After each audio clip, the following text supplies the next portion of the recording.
Hello la team et bienvenue dans ce nouvel épisode de mon podcast. Aujourd'hui, on s'attaque encore au sujet du mariage. Et oui, encore, car il faut savoir en fait qu'il y a tellement de choses à dire en fait sur ce sujet. Du coup, aujourd'hui, en fait, on va essayer de lister ou de citer quelques clés ou quelques tips d'un mariage heureux ou d'un mariage serein. Voilà, si le sujet t'intéresse, reste avec moi pour la suite de la vidéo. Et aussi, n'hésite pas à t'abonner si le contenu que je propose t'intéresse, à me laisser des commentaires, à liker la vidéo et également à la partager autour de toi. Voilà, déjà en fait, avant de commencer, il faut savoir que le mariage, c'est vraiment une promesse en fait sacrée. C'est une promesse sacrée. Alors, avant en fait de sauter le pas, avant de vous lancer en fait dans cette merveilleuse aventure, choisissez un partenaire qui vous inspire. Choisissez un partenaire qui vous inspire à être la meilleure version de vous-même. Aussi, il faut savoir que dans le mariage, il est très très important en fait de cultiver la patience. Il est très important de cultiver également la compréhension et également l'amour, évidemment, afin en fait de bâtir une relation solide et une relation épanouie. Du coup, c'est un peu un petit truc que j'avais à dire sur le mariage. Alors, sans plus tarder, je vais commencer à citer les quelques clés en fait qui peuvent aider à avoir un mariage heureux et épanouissant.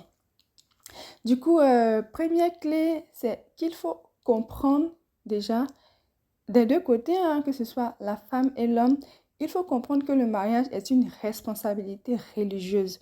Bon, pour les religieux, hein, pour les personnes qui sont vraiment dans la religion et tout, que ce soit musulmane ou chrétienne ou toute autre religion, c'est vraiment une responsabilité religieuse. Le mariage, en fait, c'est pas seulement un lien affectif, c'est une adoration, en fait. La manière, en fait, on fait la prière quotidienne, le jeûne du Ramadan, le pèlerinage, le mariage, c'est également une adoration. Donc, avant d'attendre des droits, voilà, avant de demander des trucs à ton mari, avant de demander à ce que ton mari fasse des choses, il faut comprendre déjà ses devoirs envers son créateur, envers Dieu, en fait, et envers également son conjoint. Il faut comprendre également nos obligations envers notre époux. Voilà. Lorsque tu auras compris en fait tout ça, bah, et que tu les auras appliqués, évidemment en fait que ton mari également fera ce qu'il doit faire normalement. Donc c'est vraiment dans les deux sens. Déjà, le mari également doit connaître ses devoirs avant de demander en fait les droits à son épouse. Pareil pour l'épouse. Bref, deuxième clé, c'est qu'il faut définir ou avoir une vision commune en fait du couple. Avant même de vivre ensemble, il faut être aligné. Il faut être aligné en fait sur les objectifs de vie, avoir les mêmes objectifs de vie, avoir les mêmes valeurs religieuses. Il faut être aligné également sur l'éducation qu'on souhaite donner aux enfants. Et il faut être aligné sur le fait que la priorité, ça doit être le foyer. Voilà, la priorité, ça doit pas être tes amis ou autre chose, mais plutôt le foyer. Une fois que tu décides de te marier, ta priorité, c'est ton foyer en fait. C'est ta femme, ça sera tes enfants. Donc voilà, le mariage en fait, ça ne repose pas que sur les sentiments. Ça ne repose pas que sur le fait que je t'aime, tu m'aimes et tout, et voilà, on se marie. Il faut vraiment avoir un projet clair, il faut avoir un projet commun pour, pour pouvoir avoir un mariage heureux, épanouissant et solide en fait. Du coup, troisième clé pour un mariage heureux, c'est qu'il faut construire la relation sur le respect et non sur l'émotion. Vraiment. L'amour seul ne suffit pas, hein. Ça, je pense que tout le monde doit le savoir. L'amour seul ne suffit pas pour qu'un mariage dure et pour qu'un mariage soit épanouissant. Il faut, dans le mariage, le respect mutuel, en fait. Il faut que les deux personnes se respectent mutuellement. Les comportements, en fait, nobles, ces deux personnes doivent avoir des comportements vraiment nobles. Et il faut que ces deux personnes, en fait, aient la crainte de Dieu. Tout cela, en fait, pourra consolider, en fait, l'amour avec le temps et faire en sorte que on ait un mariage solide en fait. Du coup, la le quatrième tips pour un mariage heureux, c'est qu'il faut maîtriser l'art de la communication intelligente. Il ne faut pas parler juste pour parler, en fait. Il faut savoir parler, mais surtout savoir écouter. Il faut aborder en fait les désaccords avec sagesse. Il ne faudrait pas juste venir crier sur ton mari, l'insulter, dire les choses en fait comme tu veux. Il faut vraiment savoir communiquer intelligemment, sans blesser l'autre qui est en face de toi, sans l'humilier parce que tu as utilisé des mots blessants en fait. Il faut que la communication en fait que vous allez avoir dans votre mariage euh, permette en fait de construire quelque chose de durable et pas pour détruire en fait, parce que certains mots sont tellement blessants en fait que ça peut même pousser à un divorce quoi. Donc voilà.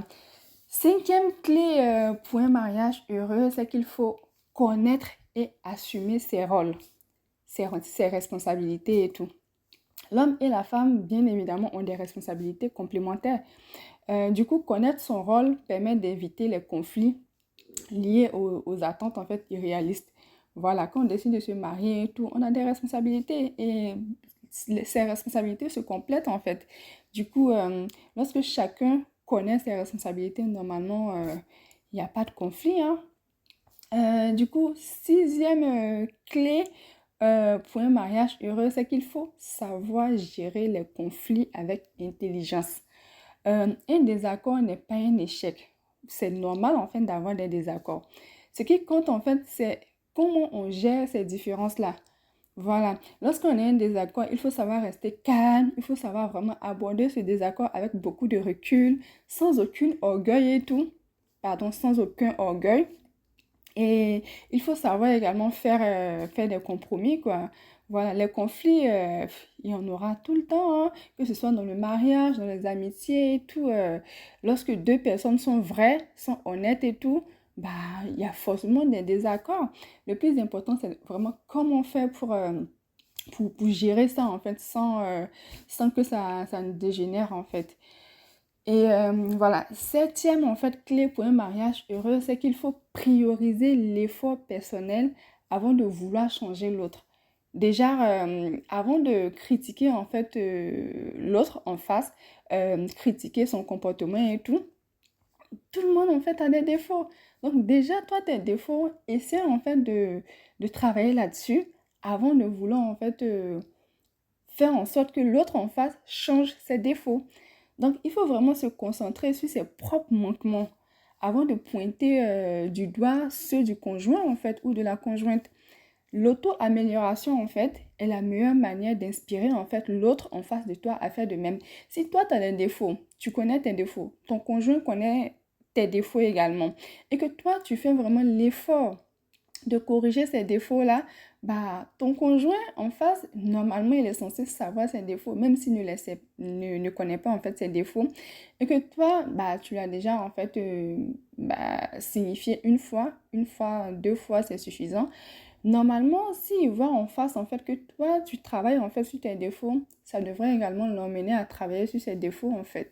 Donc, il ne faut pas vouloir forcément changer l'autre, il faut déjà travailler sur soi-même, essayer soi-même de s'améliorer et ça suivra en fait avec l'autre. Quand il verra que toi, tu deviens une meilleure version de toi-même, lui aussi, il voudra également devenir une meilleure version en fait de lui-même.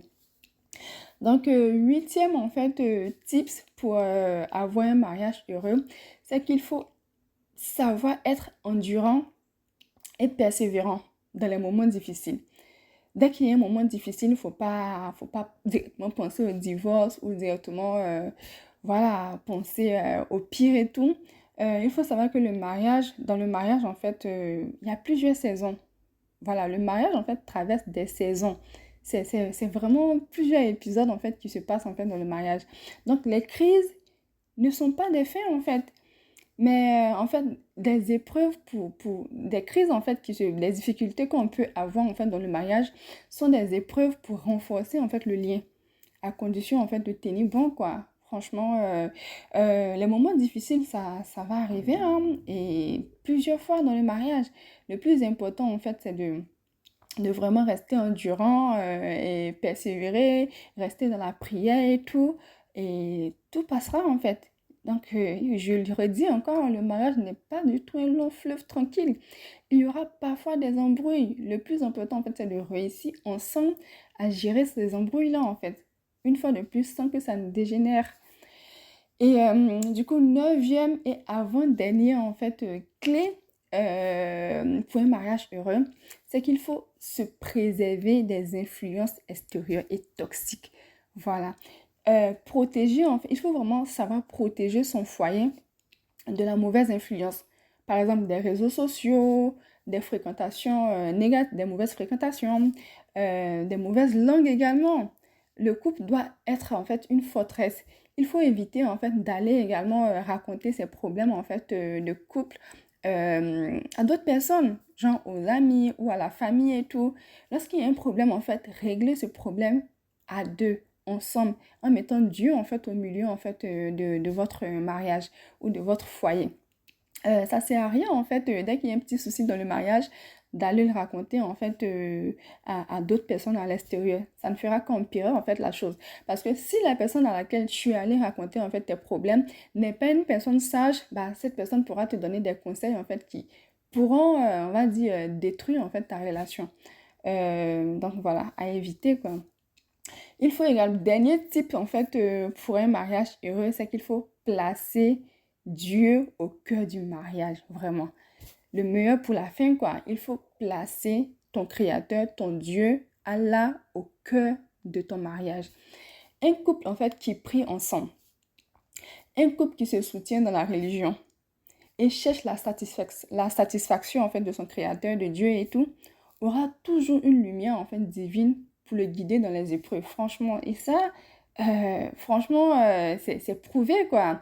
Un couple, en fait, qui prie, qui a Dieu, en fait, dans son foyer, dans sa vie et tout, qui prie ensemble, qui jeûne ensemble, qui se réveille dans la nuit pour prier ensemble et tout, qui se confie à Dieu et pas aux humains, franchement, bah, c'est forcément un couple heureux, un couple solide et un couple qui va durer. Donc, voilà. C'est un peu tout ce que j'avais à dire en fait bah, concernant quelques tips en fait ou quelques clés pour un mariage heureux. Mais pour finir en fait, il faut vraiment savoir que ton comportement envers ton mari ou ta femme, c'est vraiment un acte d'adoration. Donc sois bon, comporte-toi bien envers ton mari, aie un bon caractère, pratique de la patience, le respect. Parce que ça pèse en fait lourd dans la balance et voilà, c'est vraiment un acte d'adoration. Soyez une personne douce bah, pour les femmes et même pour les hommes aussi, hein. Soyez doux en fait envers vos époux ou épouses et voilà, vous verrez que tout ira bien quoi. Voilà, c'est un peu tout ce que j'avais à dire aujourd'hui. Merci d'avoir écouté en fait cet épisode de podcast et n'hésitez pas à me laisser des commentaires, à me donner également vos clés pour un mariage heureux, vos tips pour un mariage heureux et tout. Et moi, je vous dis à très bientôt dans un prochain épisode.